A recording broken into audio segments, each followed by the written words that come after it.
welcome back to the channel. More Blood and Plunder here from Raise the Black as we keep going through the British factions.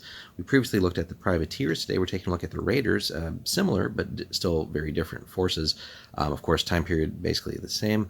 So let's see where the raiders really differ from the privateers. So got multiple special rules going on here. We got a decent selection of units and then some command options, no other force options though.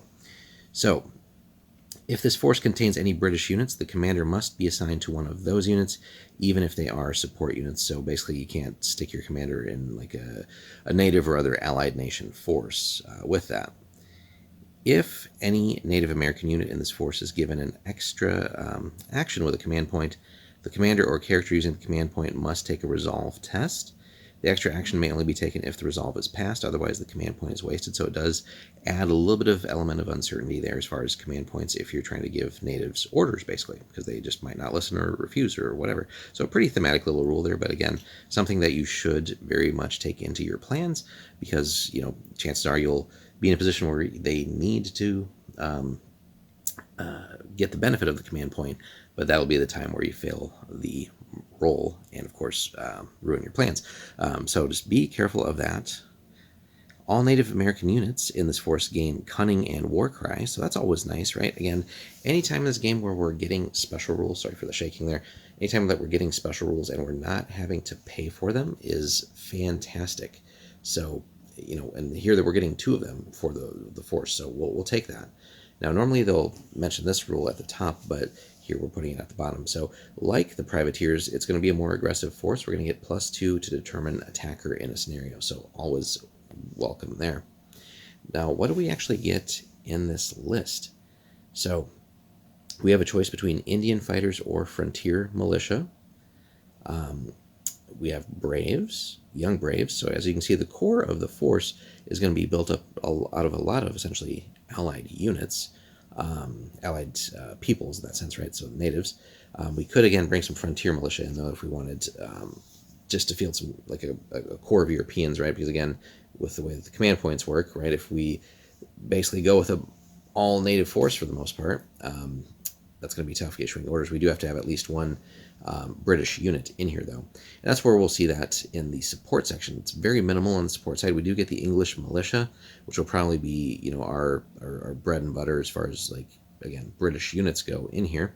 Then we could have, you know, a separate video debating, like, you know, what's really ultimately going to be better, the English militia or the frontier militia.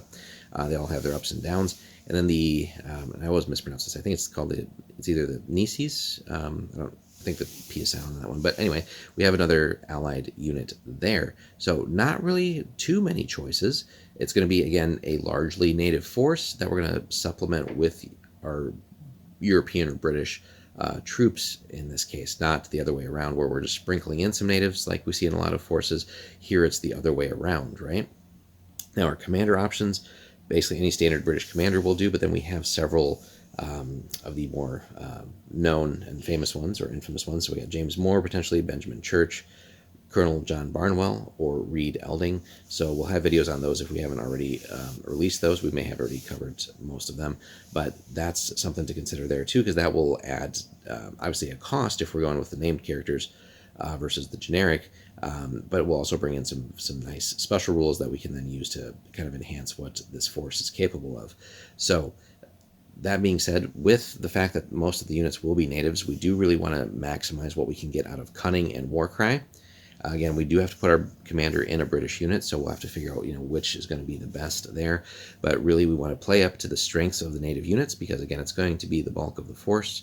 And then, in most cases, you could, I guess, just, you know, do nothing but frontier militia units and, you know, the occasional English militia unit and do that, but you'd be missing out on some of the things that the natives can do too. But that's still one of the other nice things about this game, right? Even within this force and the sort of limitations of it, you still have really a couple different themes that you can build off of. But I think for the most part, since we're getting 2 special rules for free, we probably should take advantage of that as much as possible. And then again, just being careful with, you know, and realizing when do we need to use the command points, and ideally, you know, just hopefully being in a position where we can spend a lot of them on the British units, but again, being aware that we shouldn't gamble the entire game on having to give a command point to a native unit because we have to have that test. And again, it'll just happen. You'll fail the test at the wrong time, right? Just it happens in every mini game. But nonetheless, a very cool force, eager to test it out. And again, if you have some native units already, right, and you have some of your British militia type units, right, you can field so many different forces with this, and then really kind of combine them into this this faction and see how that does for you.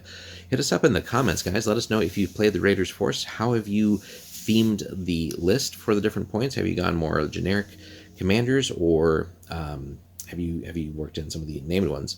I think just from recalling some of the videos that we've done already, I feel like we've done Benjamin Church and some of the others already, but some of these commanders really will, I think, be heavily geared towards what this list can do too, if you want to pay the points cost for them, of course. So yeah, hit us up in the comments, guys. We do want to hear your stories if you've run the Raiders. Like and subscribe, and we'll have more Blood and Plunder for you soon.